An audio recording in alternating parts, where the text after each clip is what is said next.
Saudara, nama Siskae kembali ramai diperbincangkan warga. Dalam kasus produksi film porno, Siskae ini akhirnya telah ditetapkan sebagai tersangka oleh polisi. Setelah ditetapkan sebagai tersangka, Siskae sudah 2 kali dipanggil polisi. Namun, panggilan pemeriksaan dari polisi diabaikan sehingga Siskae harus dijemput paksa. Hal ini bukan kali pertama Siskae berurusan dengan polisi terkait kasus pornografi. Setelah dijemput paksa oleh polisi karena 2 kali mangkir, Siskae akhirnya tiba di Polda Metro Jaya pada hari Rabu 24 Januari malam. Siskae menjalani pemeriksaan sebagai tersangka atas kasus produksi film porno. Sejak turun dari mobil, Siskae terlihat tenang meski ia ini sedang dikerumuni oleh wartawan yang sudah menunggu kedatangannya di Polda Metro Jaya.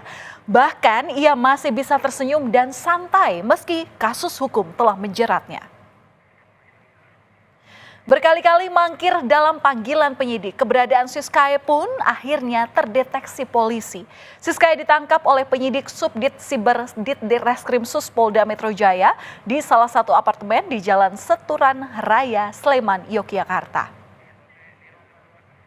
Kemudian telah dilakukan pemeriksaan kesehatan terhadap tersangka FCN alias S, hingga juga dilakukan tes urin dengan hasil negatif. Tersangka S sudah selesai dilakukan pemeriksaan kesehatan dan tes urin, dan selanjutnya dilakukan pemeriksaan di lantai 5 di gedung Polda Metro Jaya oleh Subdit Siber Ditreskrimsus Polda Metro Jaya. Dilakukan pemeriksaan sebagai tersangka.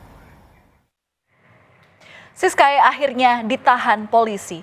Penahanan dilakukan karena Siskae tidak kooperatif sehingga menghambat proses penyidikan. Ia mangkir dari 2 kali pemeriksaan, yakni pada tanggal 15 Januari 2024 dan 19 Januari 2024 atau 4 hari setelah panggilan pertama. Siskae pun ditahan selama 20 hari di rumah tahanan Polda Metro Jaya. Upaya penahanan dilakukan oleh penyidik dengan pertimbangan kebutuhan dan kepentingan penyidikan. Setelah ditahan di Polda Metro Jaya melalui pengacaranya, Siskae mengajukan permohonan penangguhan penahanan. Alasan pengajuan penangguhan penahanan ini karena Siskae disebut mengalami gangguan jiwa. Sang pengacara mengajukan diri menjadi jaminan atas penangguhan penahanan tersebut. Namun, permohonan ini pun ditolak oleh polisi. Jadi hari ini kita sudah buat surat permohonan penangguhan penahanan dan nanti mau kita sampaikan kepada Ditreskrimsus Polda Metro Jaya terkait karena Siskae juga sedang mengalami sakit. Ada sakit yang memang menurut informasinya, tapi kita belum menerima surat dari rumah sakit bahwasanya Siskae ada mengalami gangguan jiwa. Setelah permohonan penangguhan penahanan ditolak oleh polisi, Siskae sepertinya tak kehabisan akal. Ia mencoba melakukan perlawanan hukum lagi dengan mengajukan gugatan pra-peradilan atas statusnya sebagai tersangka dalam kasus produksi film porno. Namun ia mencabut gugatan pra-peradilan itu saat mengikuti sidang pra-peradilan yang diajukannya. Akan tetapi, Siskae akan kembali mengajukan gugatan pra-peradilan yang baru dengan memasukkan unsur penangkapan paksa serta ditolaknya penangguhan penahanan oleh penyidik. Kami hari ini ingin mencabut gugatan untuk memperbaiki seluruh narasi-narasi yang ada di dalam gugatan tersebut. Jadi intinya kami akan membuat upaya-upaya hukum lanjutan untuk mempertahankan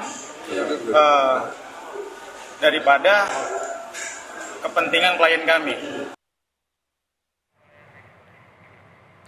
Saudara, ini bukan kali pertama Siskae berurusan dengan hukum terkait kasus pornografi. Sebelumnya di tahun 2022 Siskae tersandung kasus pornografi dan Undang-Undang ITE menyusul porno aksi yang ia lakukan di Bandara Yogyakarta International Airport. Saat itu Siskae dituntut 1 tahun penjara dan denda sebesar Rp250 juta subsidiar 6 bulan kurungan penjara. Kita flashback dikit, saudara. Keberadaan sindikat produksi film porno di Jakarta Selatan ini terbongkar pada September 2023 lalu. Terbongkarnya produksi film porno ini setelah polisi melakukan patroli cyber. Pameran atau maksud kami pemeran dalam produksi film porno ini pun tak tanggung-tanggung, mulai dari artis, model, hingga selebgram. Salah satunya ini Siskae, produksi film porno yang dilakukan di 3 studio di kawasan Jakarta Selatan. 2 studio berada di sebuah ruko yang berada di wilayah Srengseng, Jakarta Selatan, sedangkan studio ketiga berada di sebuah rumah yang ada di kawasan Pasar Minggu, Jakarta Selatan. Warga pun kaget setelah polisi menggerebek rumah produksi film porno ini karena selama ini warga melihat tak pernah ada perilaku yang mencurigakan. Dalam kasus rumah produksi film porno ini, saat itu polisi langsung menangkap 5 tersangka di 2 lokasi yang berbeda di Jakarta. Di sebuah rumah studio di Jalan Jatiraya Pasar Minggu, tim menangkap 2 tersangka berinisial I dan JAAS. Sedangkan di tempat kejadian perkara yang kedua, yang lokasinya ada di Jalan Srengseng, Jakarta Selatan, polisi menangkap 3 tersangka, yakni SE, AIS, dan AT.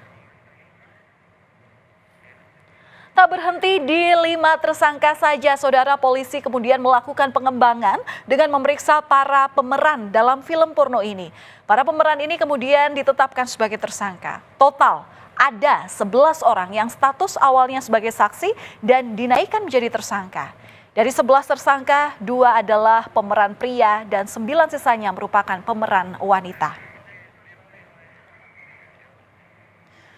Rumah produksi film porno yang dibongkar oleh polisi ini ternyata sudah beroperasi sejak tahun 2022, saudara.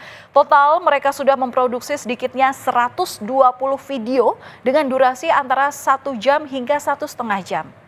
Film porno ini diunggah ke 3 website berbayar seharga Rp100.000 hingga Rp500.000. Bisnis ilegal ini ternyata meraup keuntungan yang cukup fantastis. Dari kasus ini, pengawasan ketat harus dilakukan oleh pemerintah karena hasil produksi film porno beredar luas di internet yang tentunya bisa diakses seluruh kalangan.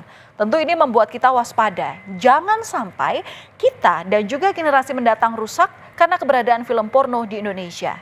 Patroli cyber harus digencarkan polisi dan pihak terkait karena mungkin saja ini bukan satu-satunya rumah produksi yang menjajakan film semacam ini. Tak diberi uang, pengamen emosi dan meludahi wisatawan. Informasi ini selengkapnya akan hadir usai jeda.